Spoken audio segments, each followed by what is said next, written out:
It began in the smoking ruins of World War II. The Red Army had won, but at a staggering cost.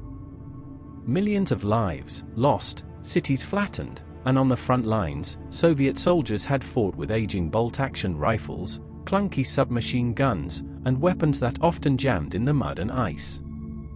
The Germans had introduced something terrifying, an automatic rifle that could fire controlled bursts at medium range. It was called the STG-44, the world's first true assault rifle. It could lay down suppressive fire and kill quickly in close or medium-range combat, something no Soviet rifle could do. The Soviets took notice, and in the wake of the war, they issued a demand: develop a rugged, simple, fully automatic rifle that could be mass-produced. A weapon that could fire a new intermediate cartridge, powerful enough to injure at range, light enough for soldiers to carry more of it. Among the designers was a young tank mechanic named Mikhail Kalashnikov. He wasn't a trained weapons engineer or gunsmith. He'd been wounded in the war, and during recovery, had started sketching rifle designs. His ambition was simple: to give Soviet soldiers something better than what he had. By 1946, Kalashnikov's design had reached the testing phase. It was lightweight, with large clearances between moving parts. It could operate in dirt, sand, snow, and water. It had fewer parts than its rivals, and the curved magazine helped feed rounds with stunning reliability. It was ugly, but it worked. After brutal trials, in 1947, the Soviet Union officially adopted Kalashnikov's creation. It was designated Avtomat Kalashnikova, model of 1947, or AK-47. It was the beginning of something much larger than anyone could have imagined. This wasn't just a gun, it was a revolution in infantry warfare. By 1949, the AK-47 was standard issue in the Soviet Army. Factories ramped up production, engineers refined the design. And in the years that followed, the rifle would spread, not just across the Soviet Union, but around the world. But in these early days, the AK was still new, still unproven. Its true reputation would be forged not in Moscow, but in the jungles, deserts, and battlefields of the Cold War to come. By the early 1950s, the Cold War had begun, and the AK-47 was no longer just a Soviet rifle. It was becoming a symbol, a tool, a weapon of ideology. The Soviets understood something the West didn't, that winning hearts and minds often required arming them too. And so, they exported the AK-47 by the crate-load, to satellite states, to revolutionary groups, to anyone fighting against Western interests. Wherever communism took root or resistance flared, the AK-47 followed. In Vietnam, American soldiers encountered it for the first time in large numbers. North Vietnamese troops and Viet Cong guerrillas wielded it with deadly effectiveness. It didn't matter that the M16 had more range or fired a smaller, faster round. The AK's rugged simplicity made it nearly unstoppable. In thick jungle mud, where American rifles jammed, the AK kept firing.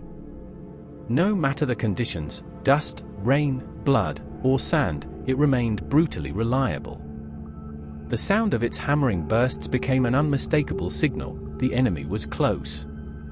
Across Africa, new nations were breaking from colonial rule. Armed by the Soviet Union or China, many of their fighters carried the AK. In Angola, Mozambique, and the Congo, the rifle showed up again and again. It was cheap, easy to learn, and could be repaired with minimal tools. In the Middle East, it became the standard for Soviet-aligned armies and non-state actors alike. From Egypt to Syria, from the PLO to the Mujahideen, the AK-47 was everywhere. It leveled the playing field. A rebel with an AK-47 could now take on a trained soldier with a Western rifle. And back in the Soviet Union, they kept refining the design. By the late 1950s, they introduced the AKM, a modernized version with stamped metal parts. It was even easier to mass produce. Lighter, cheaper, and it fired the same 7.62 by 39mm round. The AKM became the new global standard, and it was cloned, legally and illegally, by dozens of countries. China made its own, the Type 56, complete with a folding spike bayonet. East Germany, Hungary, Poland, Yugoslavia all built their own license variants. The result? Millions of rifles, in every language, in every climate. In every conflict. No rifle in history had spread so far, so fast. But with that success came something more dangerous. The AK-47 was no longer just a tool of war, it was becoming an icon. Wielded by freedom fighters and warlords alike. Etched into flags. Raised in propaganda posters, held high by both revolutionaries and dictators. It was becoming the face of modern conflict. By the 1970s, the AK-47 was no longer just a rifle, it was a statement. It wasn't polished or precise, it didn't represent wealth, or high technology, or national pride in engineering. What it represented was power, power in the hands of the poor, the oppressed, and the angry.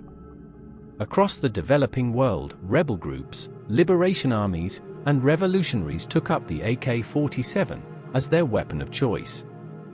Not only because it was effective, but because it was available. It was cheap, easy to train with, and didn't require a supply chain or a clean workshop to maintain. In Africa, child soldiers as young as 10 carried it. In Latin America, Marxist guerrillas in Nicaragua, Colombia, and El Salvador saw it as the great equalizer. In Afghanistan, the Mujahideen used it to wage a brutal war against Soviet forces.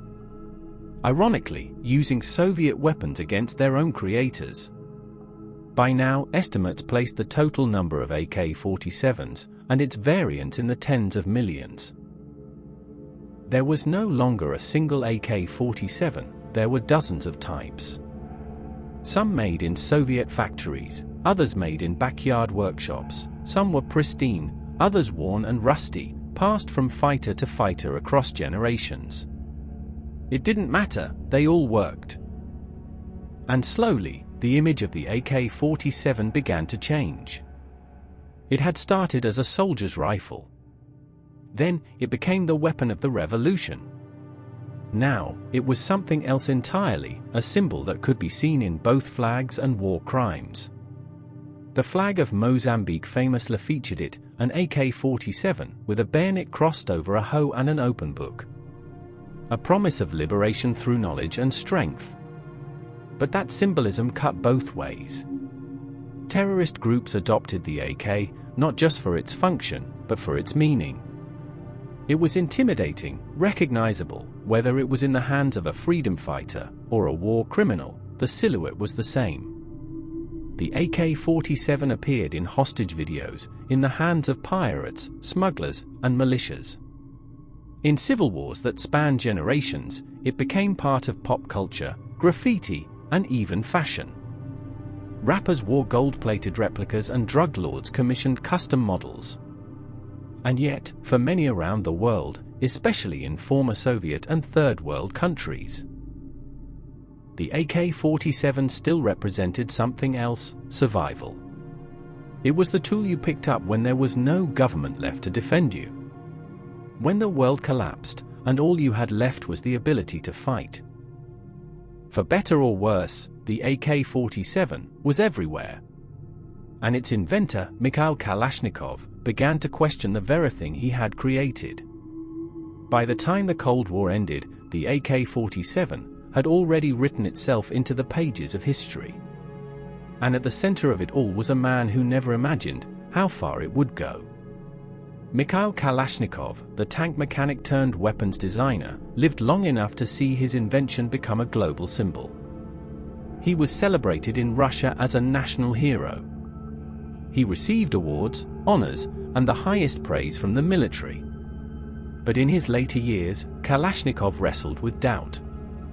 he had designed the rifle for one purpose: to defend the Soviet homeland, to protect his fellow soldiers. He never intended for it to fall into the hands of terrorists, drug cartels, or child soldiers. As images flooded in from across the world, massacres, gang wars, executions, this man's pride began to fade.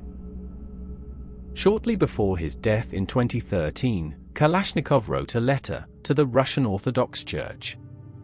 In it, he asked, "If my rifle took people's lives, then can it be that I, a Christian, am to blame for their deaths?"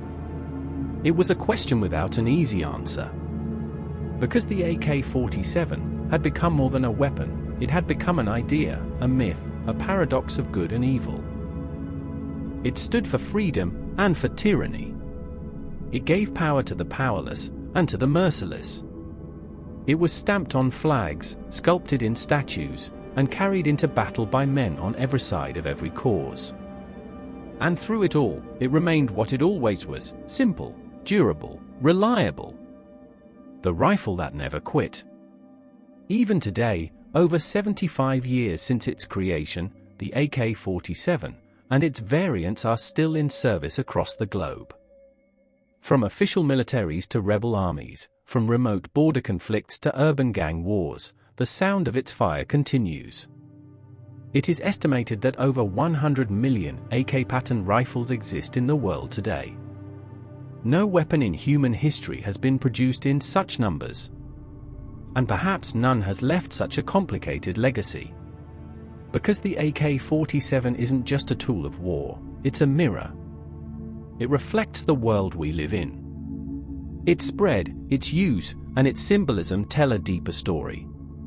One not just of steel and gunpowder, but of politics, survival, and humanity itself. It is the rifle that changed the battlefield. It is the rifle that changed the world.